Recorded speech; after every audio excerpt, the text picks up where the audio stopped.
ये लड़कियां सबसे बेनियाज अपनी अदाओं से सबको घायल करती मदरसा अजीजिया के दरवाजे से गुजर रही थीं कि हज़रत शाह मोहम्मद इस्माइल रहमाउल्लाह की नज़र उन पर पड़ गई। हज़रत ने अपने साथियों से पूछा, ये कौन है? सातेऊहे ने बताया कि हज़रत ये तवाइफें हैं और किसी नाच रंग की महफिल में जा रही है। हज़रत शाह साहिब ने फरमाया, अच्छा ये तो मालूम हुआ, लेकिन ये बताओ कि ये किस मजहब से ताल्लुक़ रखती हैं? उन्होंने बताया कि जनाब ये दीन इस्लाम ही को बदनाम करने वाली है, अपने आप को मुसलमान कहती है। शाह साहब ने जब ये बात सुनी तो फरमाया, मान लिया कि बदअमल और बदकिरदार ही सही, लेकिन कलिमा गो होने के एतबार से हो ये तो हम मुसलमानों की बहनें ही, लिहाजा हमें उन्हें नसीहत करनी चाहिए। मुमकिन है कि गुनाह से बाज इजा। साथियों, नून गुन्ना ने कहा, उन पर नसीहत क्या खाक अलिफ सर करेगी, बल्कि इनको नसीहत करने वाला तो उल्टा खुद बदनाम हो जाएगा। शाह साहिब ने फरमाया, तो फिर क्या हुआ? मैं तो ये फरीज़ा अदा करके रहूंगा, खा कोई कुछ समझे। साथियों ने अर्ज़वाद किया, हज़रत आपका उनके पास जाना करीन मसलहत नहीं है। आपको पता है कि शहर के चारों तरफ आपके मजहब मुखालिफीन हैं, जो आपको बदनाम करने का कोई मौका नहीं छोड़ते। आपने फरमाया, मुझे जर्रा भर परवाह नहीं, मैं उन्हें जरूर नसीहत करने जाऊंगा। इस अज़्म समीम के बाद तबलीग हक व असलन का अज़्म सादिक लेकर घर में तशरीफ लाए। दरवेशाना लिबास जेब तन किया और तन तनहा नायक्का की हवेली के दरवाजे पर पहुंच गए और सदा लगा, छोटिए अल्लाह वालियो, दरवाज़ा खोलो और फ़कीर की सदा सुनो। आपकी आवाज़ सुनकर चंद लड़कियां आईं। उन्होंने दरवाज़ा खोला तो देखा बाहर दरवेश सूरत बुजुर्ग खड़ा है। उन्होंने समझा कि ये कोई गदागिर फ़कीर है, सो उन्होंने चंद रुपए लाकर थमा दिए, लेकिन इसने अंदर जाने का अलिफ सरर किया और फिर अंदर चले गए। शाह साहिब ने देखा कि चारों तरफ शमे और कंद यलियन रोशन है। तवाइफें तबले और ढोलक की थाप पर थिरक रही है। उनकी पासबुहे और घनघरों की झनकार ने अजीब समा बांध रखा है।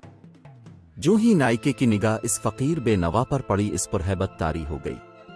वो जानती थी कि इसके सामने फ़कीराना लिबास में गदागर नहीं, बल्कि शाह इस्माइल खड़े हैं, वो जो हज़रत शाह वली अल्लाह के पोते और शाह अब्दुल इज़्ज़, शाह रफ़ी अल-दीन और शाह अब्दुल क़ादिर के भतीजे हैं। नायके तेज़ी से अपनी नशिस्त से उठी और एहतराम के साथ उनके सामने जा खड़ी हुई। बड़े अदब से अर्ज़ किया, हज़रत अपने हम सियाकारों के पास आने की ज़हमत क्यों की? अपने पैगाम भेज दिया होता तो हम आपकी खिदमत में हाजिर हो जाती। अपने आंखें बंद किए बगैर नामहरम से कहा, बड़ी भी तुमने सारी जिंदगी लोगों को राग व सरवर सुनाया है, आज जरा कुछ देर हम फ़कीरों की सदा भी सुन लो। जी सुनाई, हम मुकम्मल तवज्जो के साथ आपका बयान सुनेंगी। ये कहकर इसने तमाम तवाइफों को पाजे में उतारने और तबले ढोलकियां बंद करके वाज सुनने का हुक्म दे दिया। वो हमातन गोश होकर बैठ गई। शाह इस्माइल रहमाउल्लाह ने हमाइल शरीफ निकालकर सूरत अल-तीन तिलावत फरमाई।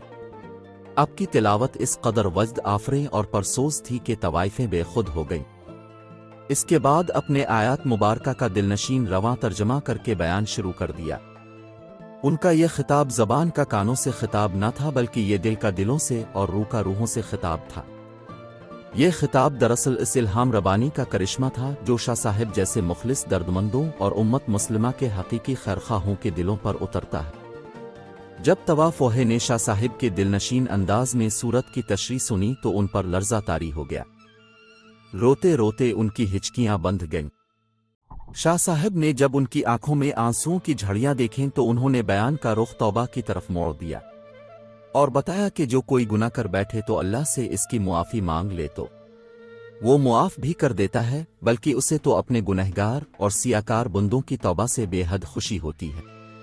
अपने तौबा के इतने फ़ज़ाइल बयान किए कि उनकी सिसकियां बंध गईं।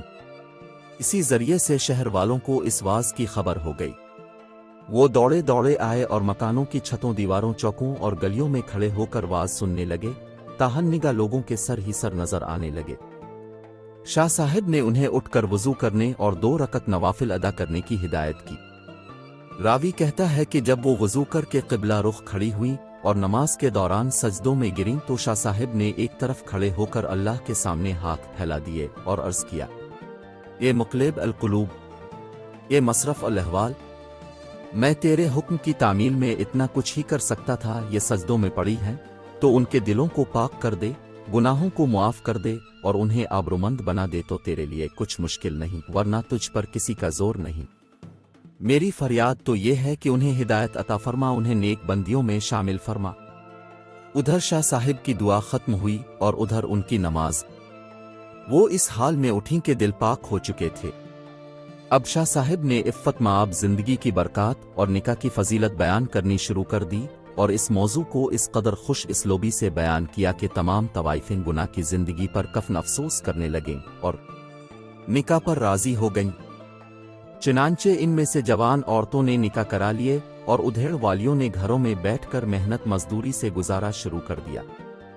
کہتے ہیں کہ ان میں سے سب سے زیادہ خوبصورت موتی نامی خاتون کو جب اس کے سابقہ جاننے والوں نے شریفانہ حالت اور سادہ لباس میں مجاہدین کے گھوڑوں کے لیے ہاتھ والی چکی پر جج دال پیستے دیکھا تو پوچھا، وہ زندگی بہتر تھی جس میں تورے یشم و حریر کے ملبوسات میں شاندار لگتی اور تجھ پر سیم بزر نچھاور ہوتے تھے، اے زندگی بہتر ہے جس میں تیرے ہاتھوں پر چھالے پڑے ہوئے ہیں۔ کہنے لگی، اللہ کی قسم، مجھے گناہ کی زندگی میں کبھی اتنا لطف نہ آیا جتنا مجاہدین کے لیے چکی پر دال ڈلتی وقت ہاتھوں میں ابھرنے والے چھالوں میں کانٹے چبھو کر پانی نکالنے سے آتا ہے۔